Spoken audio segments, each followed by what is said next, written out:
नमस्कार मित्रों, आप सभी का साहित्य नगरी में हार्दिक स्वागत है।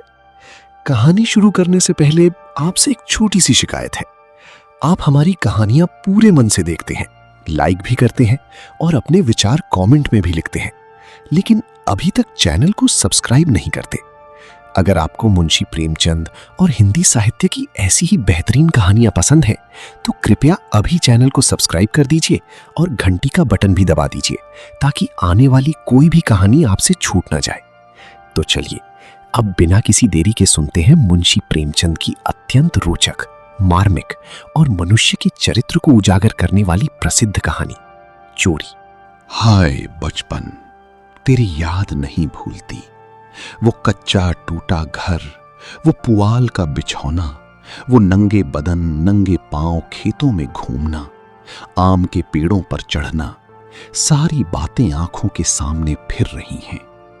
चमरौधो जूते पहनकर उस वक्त कितनी खुशी होती थी, अब फ्लेक्स के बोटों से भी नहीं होती। गरम पनुए रस में जो मजा था, वो अब गुलाब के शरबत में भी नहीं।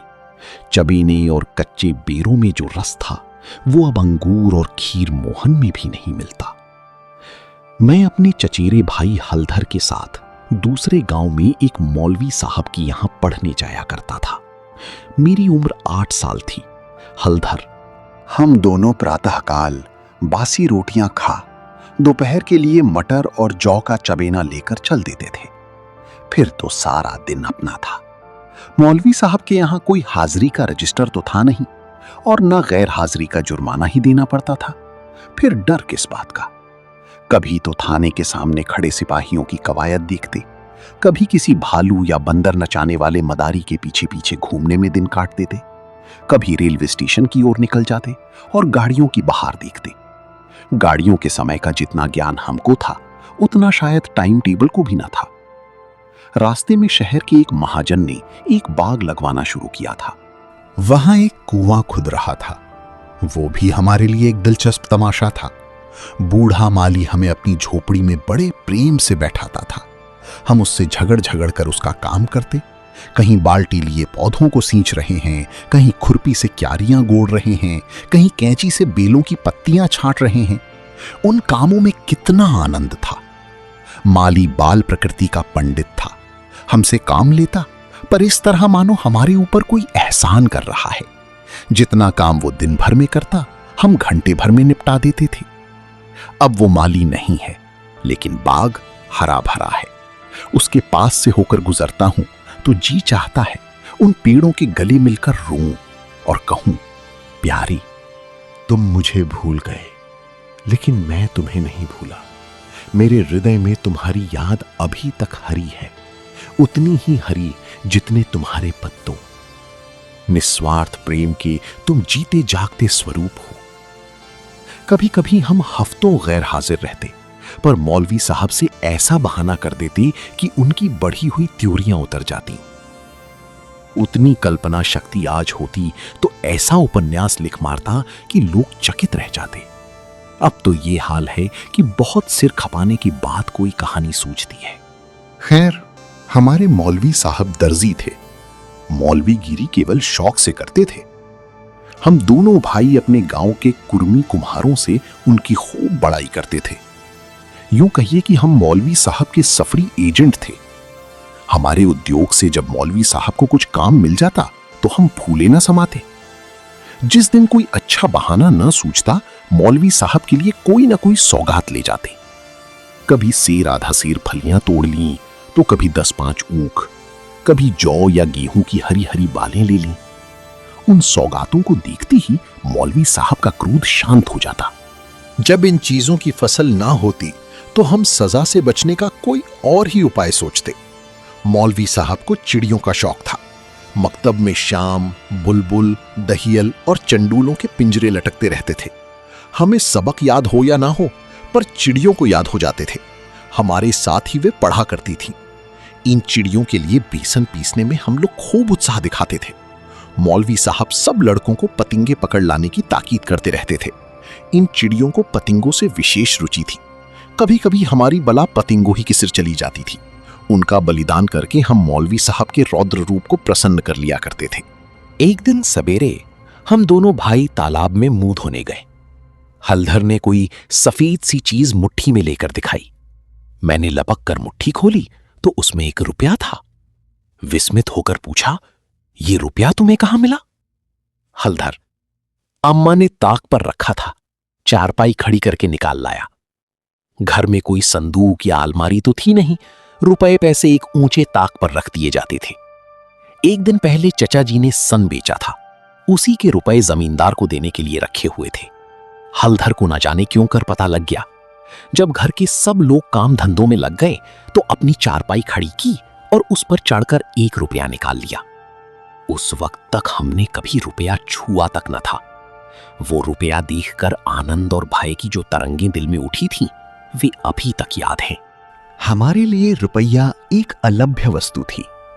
मौलवी साहब को हमारे यहां से सिर्फ 12 आने मिला करते थे। महीने के अंत में चचा जी खुद जाकर पैसे दिए आते थे। भला कौन हमारी गर्व का अनुमान कर सकता है? लेकिन मार का भय आनंद में विघ्न डाल रहा था। रुपये अनगिनती तो थे नहीं, चोरी खुल जाना मानी हुई बात थी। चचा जी के क्रोध का भी मुझे तो नहीं, हलधर को प्रत्यक्ष अनुभव हो चुका था। यूं उनसे ज्यादा सीधा साधा आदमी दुनिया में न था। चचा ने उनकी रक्षा का भार सिर पर न रख लिया होता तो कोई बनिया उन्हें बाजार में बेच सकता था, पर जब क्रोध आ जाता तो फिर उन्हें कुछ न सूझता। और तो और चची भी उनके क्रोध का सामना करते डरती थी। हम दोनों ने कई मिनट तक इन्हीं बातों पर विचार किया और आखिर यही निश्चय हुआ कि आई हुई लक्ष्मी को ना जाने देना चाहिए। एक तो हमारे ऊपर संदेह होगा ही नहीं, अगर हुआ भी तो हम साफ इनकार कर जाएंगे, कहेंगे हम रुपया लेकर क्या करते। थोड़ा सोच विचार करते तो ये निश्चय पलट जाता और वो विभत्स लीला न होती जो आगे चलकर हुई। पर उस समय हम में शांति से विचार करने की क्षमता ही न थी। मुंह हाथ धोकर हम दोनों घर आए और डरते डरते अंदर कदम रखा।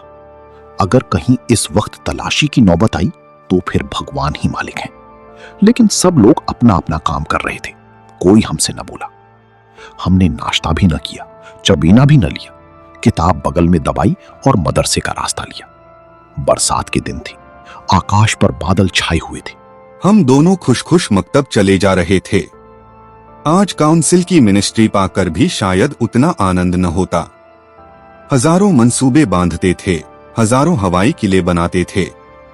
यह अवसर बड़े भाग्य से मिला था। जीवन में फिर शायद ही वह अवसर मिले, इसलिए रुपए को इस तरह खर्च करना चाहते थे कि ज्यादा से ज्यादा दिनों तक चल सके।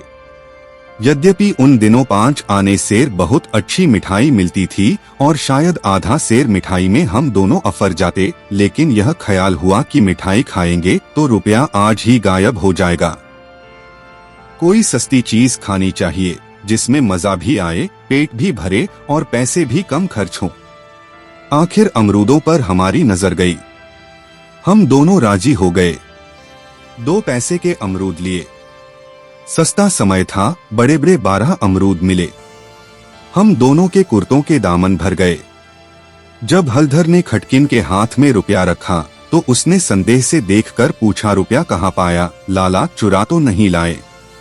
जवाब हमारे पास तैयार था। ज्यादा नहीं तो 2-3 किताबें पढ़ ही चुके थे। विद्या का कुछ कुछ असर हो चला था। मैंने झट से कहा, मौलवी साहब की फीस देनी है।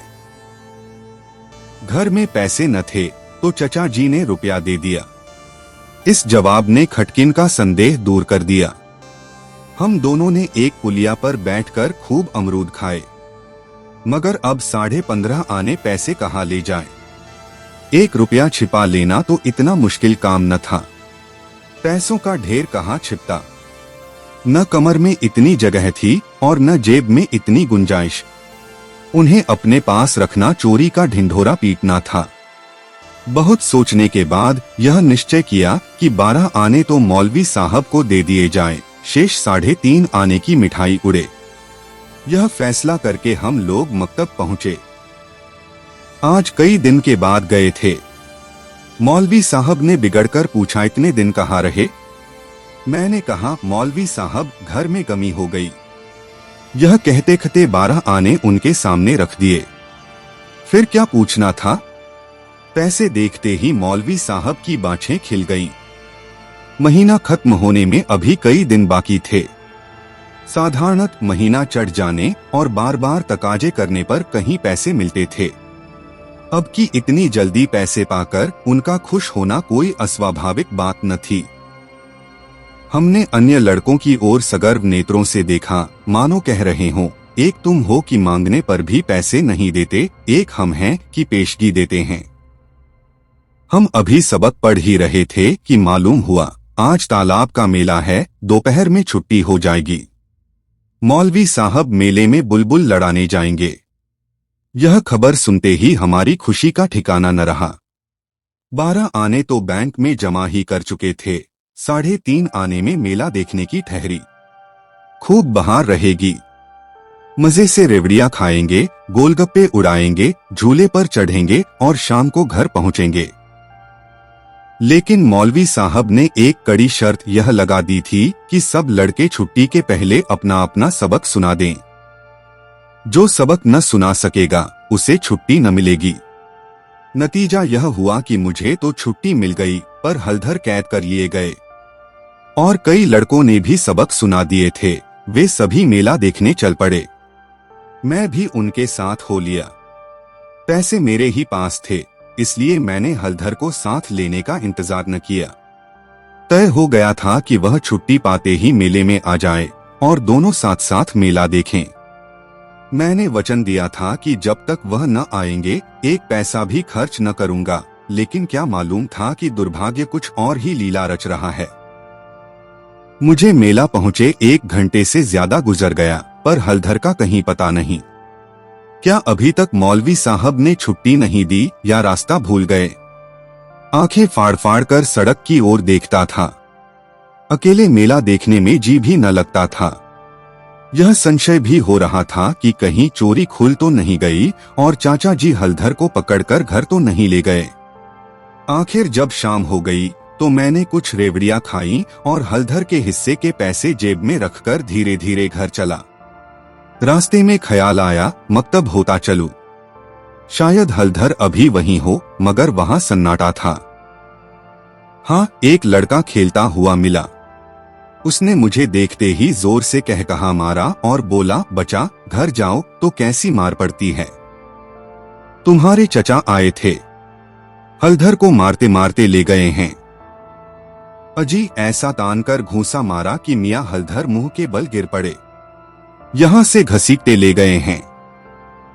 तुमने मौलवी साहब की तनख्वाह दे दी थी, वह भी ले ली।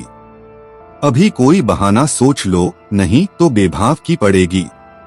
मेरी सिट्टी पिट्टी भूल गई, बदन का लहू सूख गया। वही हुआ जिसका मुझे शक हो रहा था। पैर मन मन भर के हो गए। घर की ओर एक एक कदम चलना मुश्किल हो गया। देवी देवताओं के जितने नाम याद थे सभी की मानता मानी, किसी को लड्डू, किसी को पेड़े, किसी को बतासे। गांव के पास पहुंचा तो गांव के डीह का सुमिरन किया, क्योंकि अपने हलके में डीह ही की इच्छा सर्वप्रधान होती है। यह सब कुछ किया, लेकिन जो जो घर निकट आता दिल की धड़कन बढ़ती जाती थी। घटाएं उमड़ी आती थीं। मालूम होता था आसमान फट कर गिरा ही चाहता है। देखता था लोग अपने अपने काम छोड़ छोड़ भागे जा रहे हैं। गोरू भी पूंछ उठाए घर की ओर उछलते कूदते चले जाते थे। चिड़िया अपने घोंसलों की ओर उड़ी चली आती थीं, लेकिन मैं उसी मंद गति से चला जाता था, मानो पैरों में शक्ति नहीं। जी चाहता था जोर का बुखार चढ़ाए या कहीं चोट लग जाए, लेकिन कहने से धोबी गधे पर नहीं चढ़ता, बुलाने से मौत नहीं आती। बीमारी का तो कहना ही क्या। कुछ न हुआ और धीरे धीरे चलने पर भी घर सामने आ ही गया। अब क्या हो? हमारे द्वार पर इमली का एक घना वृक्ष था। मैं उसी की आड़ में छिप गया कि जरा और अंधेरा हो जाए तो चुपके से घुस जाऊं और अम्मा के कमरे में चारपाई के नीचे जा बैठूं। जब सब लोग सो जाएंगे तो अम्मा से सारी कथा कह सुनाऊंगा। अम्मा कभी नहीं मारती। जरा उनके सामने झूठ मूठ रोऊंगा तो वह और भी पिघल जाएंगी। रात कट जाने पर फिर कौन पूछता है। सुबह तक सबका गुस्सा ठंडा हो जाएगा। अगर ये मंसूबे पूरे हो जाते तो इसमें संदेह नहीं कि मैं बेदाग बच जाता। लेकिन वहां तो विधाता को कुछ और मंजूर था। मुझे एक लड़के ने देख लिया और मेरे नाम की रट लगाते हुए सीधे मेरे घर में भागा। अब मेरे लिए कोई आशा न रही। लाचार घर में दाखिल हुआ तो सहसा मुंह से एक चीख निकल गई, जैसे मार खाया हुआ कुत्ता किसी को अपनी ओर आता देखकर भय से चिल्लाने लगता है। बरोठे में पिताजी बैठे थे। पिताजी का स्वास्थ्य इन दिनों कुछ खराब हो गया था। छुट्टी लेकर घर आए हुए थे।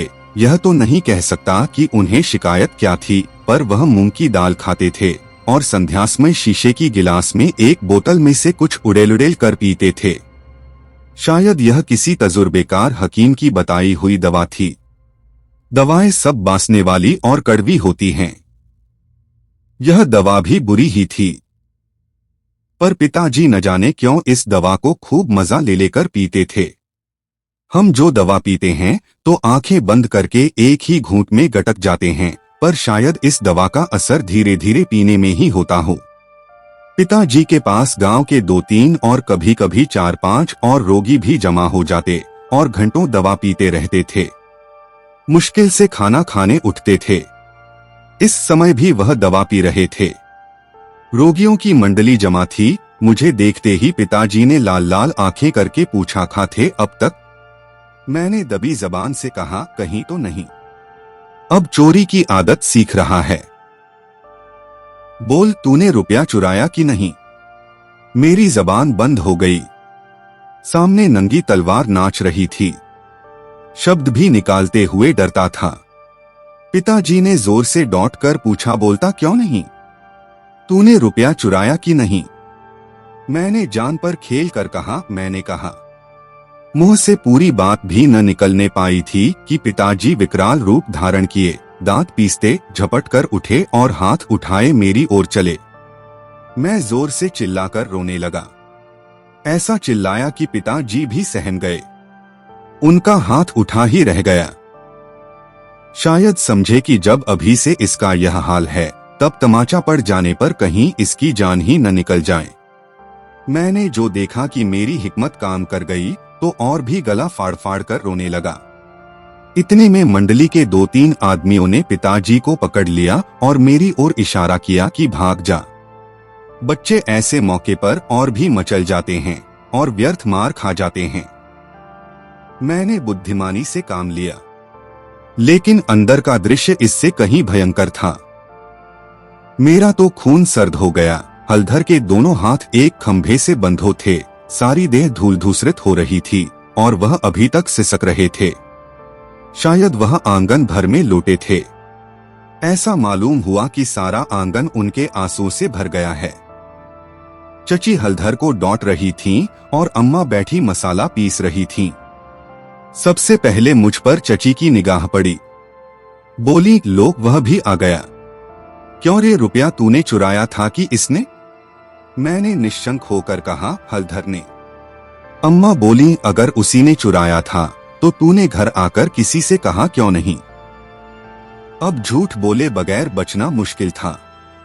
मैं तो समझता हूं कि जब आदमी को जान का खतरा हो तो झूठ बोलना क्षम्य है। हलधर मार खाने के आदी थे। 2-4 घूंसे और पड़ने से उनका कुछ न बिगड़ सकता था। मैंने मार कभी न खाई थी। मेरा तो 2 ही 4 घूंसों में काम तमाम हो जाता। फिर हलधर ने भी तो अपने को बचाने के लिए मुझे फंसाने की चेष्टा की थी, नहीं तो चची मुझसे यह क्यों पूछती, रुपया तूने चुराया या हलधर ने? किसी भी सिद्धांत से मेरा झूठ बोलना इस समय स्तुत्य नहीं तो क्षम्य जरूर था। मैंने छूटते ही कहा, हलधर कहते थे किसी से बताया तो मार ही डालूंगा। अम्मा, देखा वही बात निकली न। मैं तो कहती थी कि बच्चा की ऐसी आदत नहीं, पैसा तो वह हाथ से छूटा ही नहीं, लेकिन सब लोग मुझी को उल्लू बनाने लगे। हल, मैंने तुमसे कब कहा था कि बताओगे तो मारूंगा। मैं वहीं तालाब के किनारे तो। हल, अम्मा बिल्कुल झूठ है। चची झूठ नहीं, सच है। झूठा तो तू है और तो सारा संसार सच्चा है, तेरा नाम निकल गया है न। तेरा बाप नौकरी करता, बाहर से रुपए कमा लाता, 4 जने उसे भला आदमी कहते तो तू भी सच्चा होता। अब तो तू ही झूठा है। जिसके भाग में मिठाई लिखी थी उसने मिठाई खाई, तेरे भाग में तो लात खाना ही लिखा था। यह कहते हुए चची ने हलधर को खोल दिया और हाथ पकड़कर भीतर ले गईं। मेरे विषय में स्नेहपूर्ण आलोचना करके अम्मा ने पांसा पलट दिया था, नहीं तो अभी बेचारे पर न जाने कितनी मार पड़ती। मैंने अम्मा के पास बैठकर अपनी निर्दोषिता का राग खूब अलापा। मेरी सरल हृदया माता मुझे सत्य का अवतार समझती थीं। उन्हें पूरा विश्वास हो गया कि सारा अपराध हलधर का है।